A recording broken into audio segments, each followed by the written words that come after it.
Thưa quý vị, kính thưa các bạn, có được sự khởi đầu tốt là một lợi thế rất lớn trong hành trình chinh phục ước mơ. Tuy nhiên, để đi suốt được chặng hành trình này thì đây là một đoạn đường rất dài, cần rất nhiều yếu tố, và một trong những yếu tố quan trọng nhất đó chính là sự tự tin vào chính bản thân mình, tin rằng mình có thể đạt được thành công. Và xin mời quý vị, hôm nay chúng ta sẽ cùng gặp gỡ và chia sẻ với một cô bạn rất là nhỏ nhắn nhưng mà tràn đầy nghị lực. Bạn Hoàng Ngọc Xuân Mai, tuy chỉ mới lớp 8 thôi nhưng mà bạn đã đạt được rất nhiều thành tích đáng nể. Ví dụ như là bạn Mai đã đạt được điểm TOEFL 116 trên 120 điểm, điểm SAT 2260 trên 2400 điểm và top 3 thế giới cuộc thi The World Scholar Cup tại Đại học Yale. Và ngay bây giờ chúng ta sẽ cùng gặp gỡ với bạn Hoàng Ngọc Xuân Mai. Good evening, ladies and gentlemen. Before I begin, I would like to say thank you to all of you for being here today. And I really hope that what I have to share is not going to be too boring or unsuitable to your taste. Have some mercy. It is really frightening to be standing up here all alone. Now, thank you. First things first, my name is Mai, and only a year ago, I was sitting down there, like all of you, watching with admiring eyes as the many distinguished students of YOLA got sent off to prestigious universities all around the globe.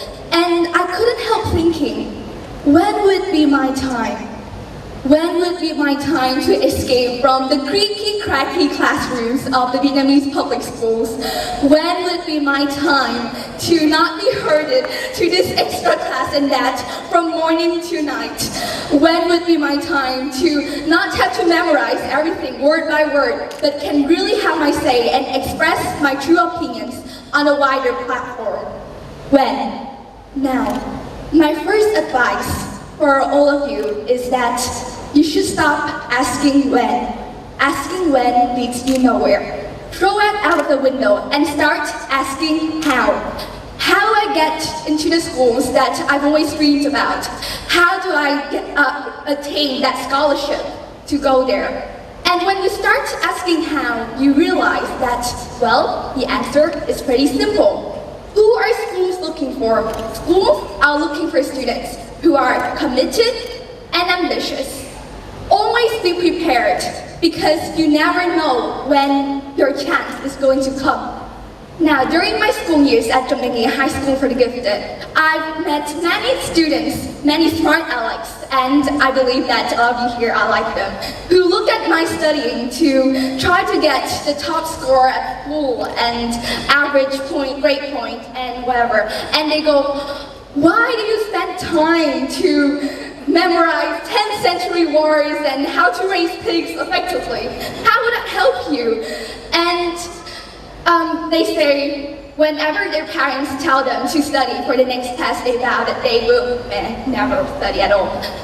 Well, I'm sorry to break your hearts, but the parents are right. Because what are schools looking for when they review students' applicant profiles? They look to your test scores and your grades first.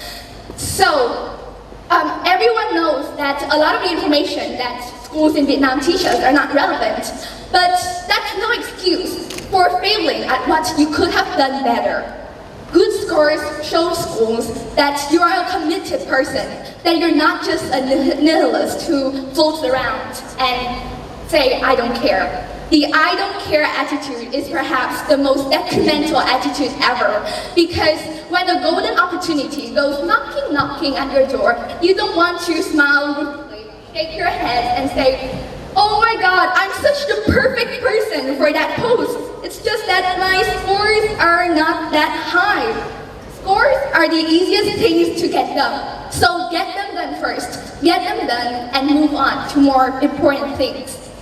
Now, I bet that a lot of you have heard this cliche rhetoric that everyone has the talent, everyone has that undiscovered but truly powerful thing that they can improve upon to reach their dreams. Albert Einstein once has this quote that I really love. He said, everybody is a genius But if you judge a fish on its ability to climb a tree, then it will live its whole life believing that it's an idiot. So, because you've heard this kind of rhetoric so many times, you might believe that it's actually not true in real life. You might believe that you actually don't have anything special about you. But I'm here to share with you that everyone has that special thing. Perhaps you don't want to think of it as a talent. Perhaps it's just a passion, a hobby. It can be anything, really. It can be, I don't know, your passion with comic books, Doraemon. It can be your passion with playing video games or reading nerdy magazines on Discovery Channel. It can be anything. But the key here is that if your favorite thing to do in the world is playing video games, don't just shut yourself in a room and play video games from day to night. Tear it down, see how it works, and gain that knowledge to build something that's going to benefit both yourself and the community around you. So for myself, my passion has always been classic literature. I'm perhaps like Zhang, who has just come and made a speech about reading books. And I'm exactly like that. I'm that sort of person who is a classic glasses-wearing bookworm. So how did I deal with that? I focused on trying to become the master bookworm. I spent hours and hours reading the classics like Jane Eyre and Oliver Twist, the things that I were really passionate about. But that was the easy part. The hard part was how to assemble that knowledge that I've gained to create something. And finally, in August 2015, I came up with this website called Little Bookies. Little Bookies is my first trial with simplifying classic literature and making it available for students all around the globe online. Because I've met a lot of young English learners who really want to start on their path of discovery, to start reading classic literature. However, when they open a book, it's like 1,000 pages long, and they just don't have the courage to start. And I think that's a real pity, because once you get through all the fancy words and the jargons and whatnot, you realize that classic literature is really beautiful. So I made this website where I simplify classic literature and try to make it accessible for students everywhere. And it was my dream come true. But it was not easy at first. It was very, very challenging because I had no background in computer science. I had no idea where to start to build my own website. But step by step, I found myself, and it is a very, very rewarding journey. Although at many points I've told myself that, what am I trying to achieve with this? Where is it going? It is so hard, and I just wanted to give up. But there's this thing with me that whenever I start something, I do not just want to let it languish. I want to just go on no matter what, no matter if I can see clearly the end of the road or not. And not that I want to brag, but my website has garnered 1,500 views from 30 different countries, and it's something that I'm really proud about. Thank you. Moving on to another story. Now I want to share with you my journey with YOLA. So, when I was in 7th grade, I participated in this competition of YOLA called the YOLA English Junior Championship. And it was just a small competition to assemble all the young English learners from Ho Chi Minh City to come together and practice their debating skills and improve their English language skills. And I participated with no other goal than to just have fun and enjoy myself and improve my skills along with my friends from school. But that does not mean that I took the prospect of competing lightly. Once I had committed myself, and that was it.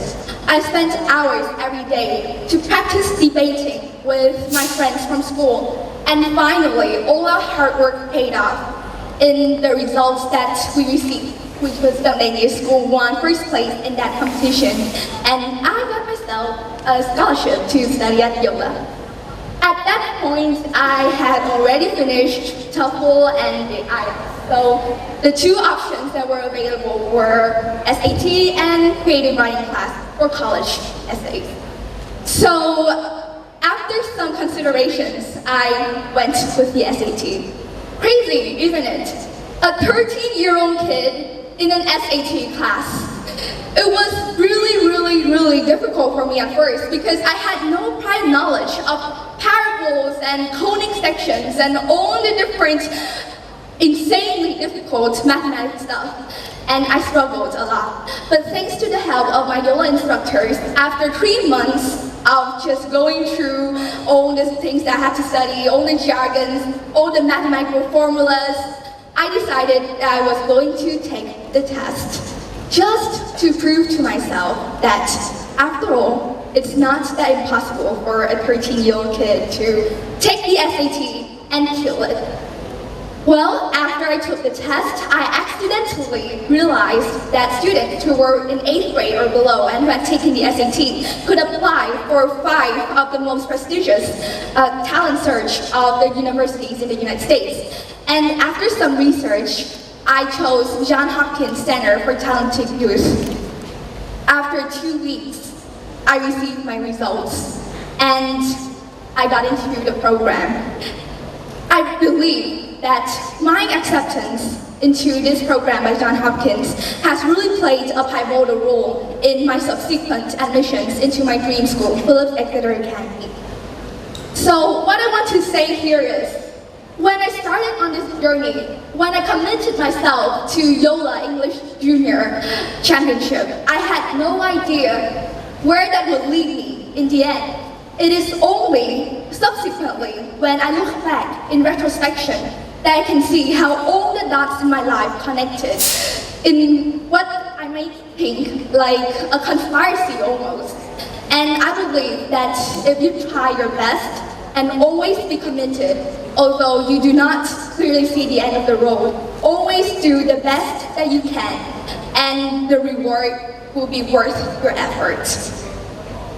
Now, after all that I have shared with you guys might still be thinking that, oh my God, it's so easy for her to say. She is so, I don't know, intelligent, talented, confident, whatever. However, like I mentioned before, only a year ago, I was still sitting there and just everything was just a dream. It was not clear, it was not solid, it was just a dream. So if you really try your best, I believe that all of you here can achieve what you want, what you dream, and beyond that even. So take a deep breath. Take things as they go. Be committed, but do not stress out. Because in the end, everything will be all right. Thank you for listening.